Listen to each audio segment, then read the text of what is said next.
was full of angry people in the fall of 2011 when a few hundred citizens decided to make their anger count. On September 17th, they marched to an empty square in Lower Manhattan, a place so dull that the bankers and construction workers in the neighborhood barely knew it was there, and camped out on the bare concrete.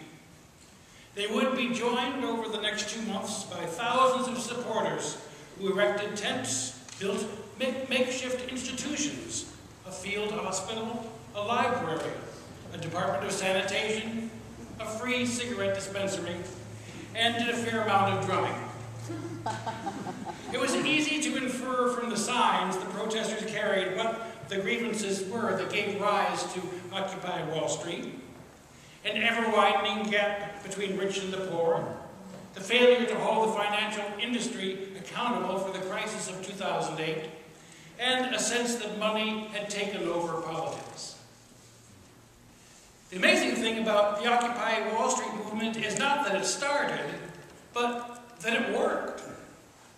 With a vague agenda, a non-existent leadership structure, and a minuscule budget, the occupiers of Zuccotti Park nevertheless inspired similar protests in hundreds of cities around the country and the world.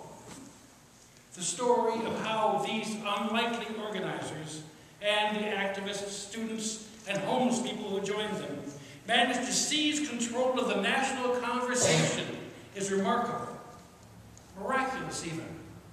These are some of their stories.